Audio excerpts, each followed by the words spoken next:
Hello mga ka-Antrep, hello Rizalians! Welcome back again to our channel. Kumusta po kayo? So nandito po tayo ngayon sa Sitio Banise, Barangay Iraan, Rizal, Palawan para po magtamilok hunting.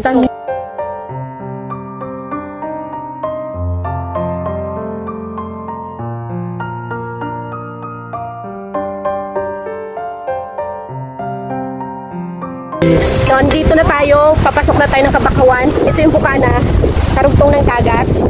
Ito yung pinakabukana na ilog, sapa. Maliit lang siya actually kasi maliit ang tubig. Pero kapag paano na, palaki ang tubig, pataas din itong ano na ito, itong sapa na ito. So cross na tayo dito sa sapa. Agoy, nabasa ako. Overview po dito sa aming tamilok hunting. So ayan, hindi po kami namumutol ng fresh or buhay na pakaw.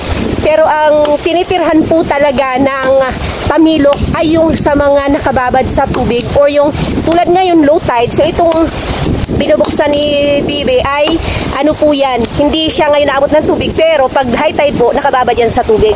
So dyan po usually nakatira po ang mga tamilok. Akin yung plastic din. Kaya siya tinatawag na woodworm.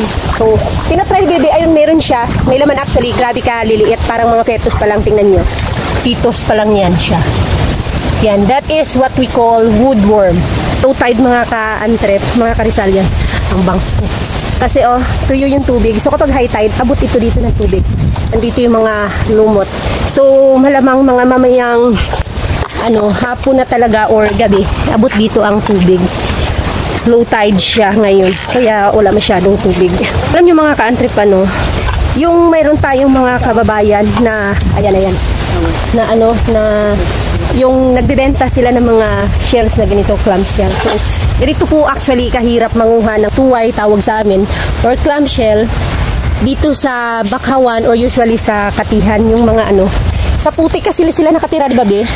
Sa ganitong area talaga sila na nakatira o nakukuha. Kaya medyo struggle or medyo mahirap para sa kanila yung yung panguha ng ganito tapos binibenta. Uy, ayan ang kanyang bahayan. Ayan, so ayan. Pula natin kagad. Ay, maputik. Nahulog ang maputik, nahulog. Ilagay muna natin sa kaldero, be. So, gahinam-hinam na kong kanon. Ayun. Okay na. Oh, dito sa ating lagayan. Ayan. Yan na anhan tututo ng Uy, pinti maninggat ito. Uy, sis Mariusep. Mahirap actually nandito kasi tayo sa bungad. Dito tayo sa bungad. Ayan. Siguro mas maganda pag doon pa tayo. Doon tayo, sa looban tayo. Kasi ito na yan dito eh. Kumbaga, ayun. Dito, abe. Lumay. Ito. Ito may maliit. So, sampol.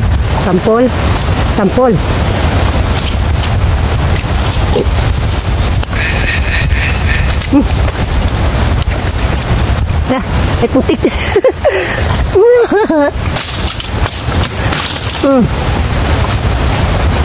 Nakita nyo naman diba mga ka-Antrep, mga ka-Rizalians, nakita nyo na raw, super fresh yung kinain ko, hindi hinugasan, hindi siya nilagyan ng suka, vinegar or whatsoever pa man na pampalasa. Kaya sa mga hindi sanay or hindi pa nakakatikim nito, kapag sa first time nyo po ay talagang hindi siya papasok sa inyong sikmura. Maiibahan talaga kayo. Pero for me or for us, sa mga kumakain or kaya i-tolerate ang mga ganong klaseng lasa, okay lang siya. Pero sa mga hindi, lalo na sa mga baguhan, ay hindi talaga yan magpasok sa inyong mga sikmura. Actually, ang tamilok po kahit dito sa amin ngayon, 50 pesos na ang isang basong maliit. Yung baso ng Nescafe, ayan, 50 pesos na yun siya. Napakatibay talaga na. Ay!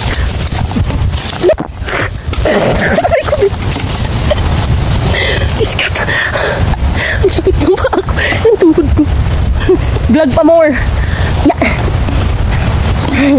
Ayan. So, vlog pa more. It's not real.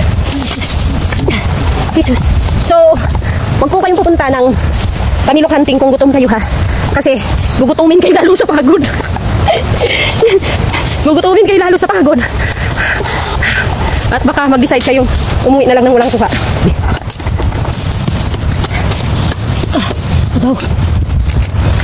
Tingnan nyo mga ka-Antrep.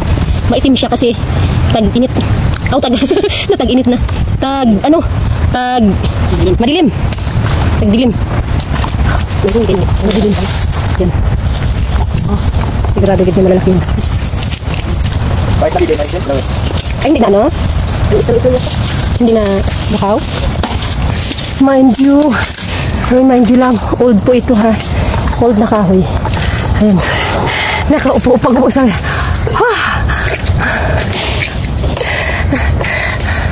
POV. Tamilok hunting. Ay, be. Kapoy ka, be. So, POV. Bili ka, haraw. Ito yung pinaka-fresh na tinatawag. Walang hugas. May maigo ka na. Siguro kita kung nagbibilog kaming nagbibian na lang.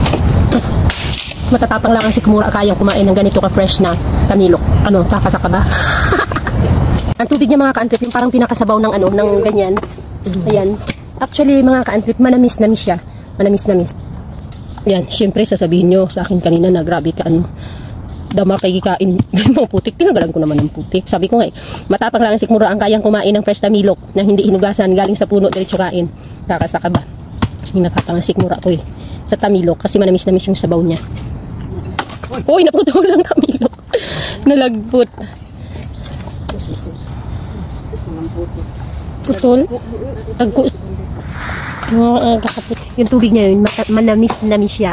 Masarap siya. Actually, masarap ang tamilok Pero sa mga hindi sanay ng mga shell siguro, hindi nyo magugustuhan ang lasa niya kasi kakaiba naman talaga yung lasa niya. Pero, for me, okay naman siya. Masarap naman siya, masarap siya. Pero sa mga baguhan, itsuyaki talaga. Sa tingin pa lang ito, diba? Nakita nyo naman, madumi, mahaba, parang uod. Woodworm ang tawag in English ng tamilok. Iba, tamilok. Kami naman tamilok. Yay! Ayan. Ayuy, kalalaki. Yari. Sarap. Oh. Ayay, kalaki. Ayan. Malinis nga. Itak-tak mo. Itak-tak mo. Ayay. Ayun, yun. Actually, marami sana yung ano kaso lang yun. Ay, naputi. Tahan-tahan po.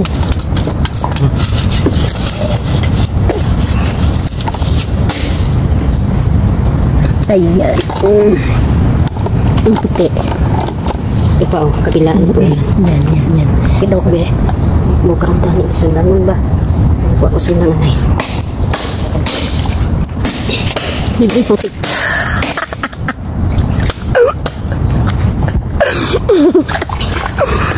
O, diba? Saan ka pa? Kaya niyo yun? Siyempre kayang-kaya ni Boy Tapang. Tamilok lang to diba? Ito siya mga kanto. Pakita ko lang sa inyo. Ayan. O yan, ito. Fresh na fresh yan ha. Fresh na fresh. O, gatulo to pa. Yung sinasabi ko mga kanto, yung tumutulo na yan.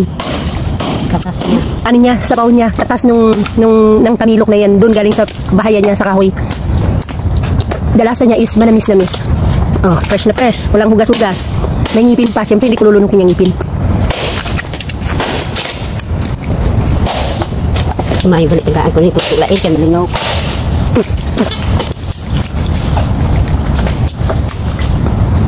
Ngipin.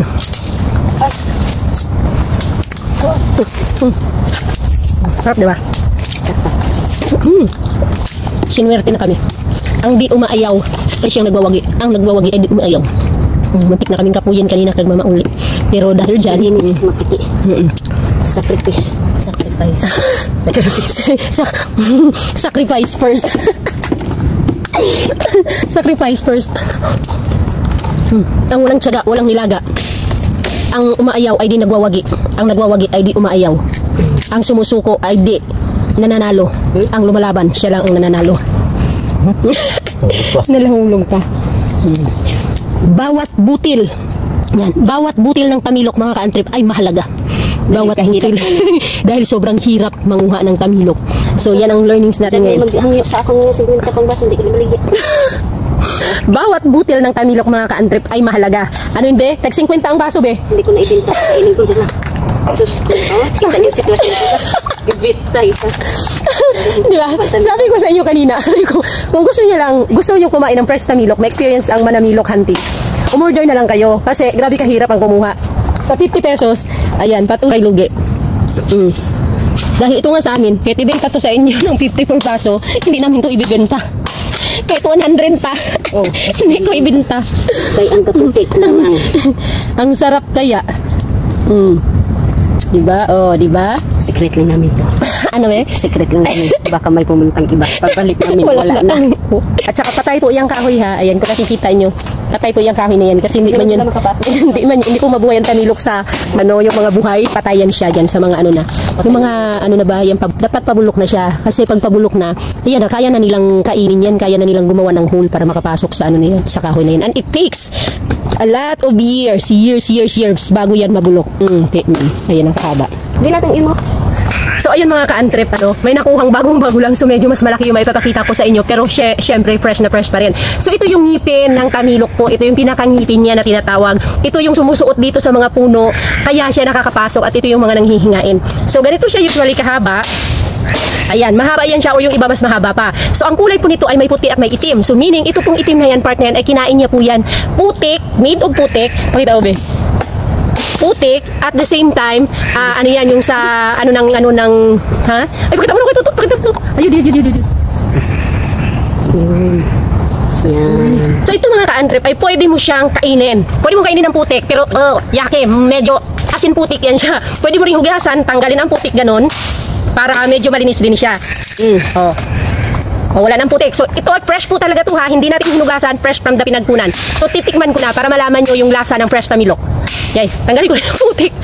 Yan. Kanis.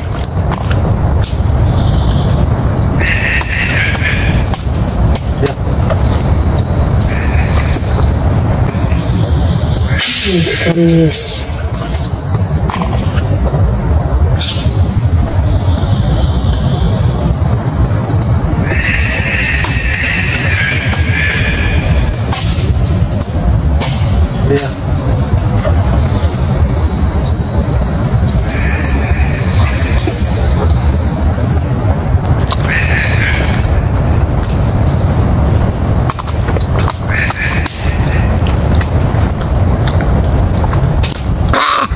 Delicious.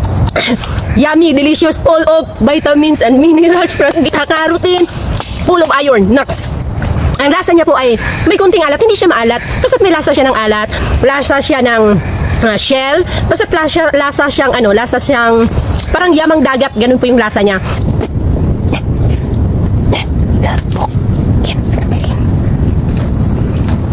Tamis na yun. Manamis-namis.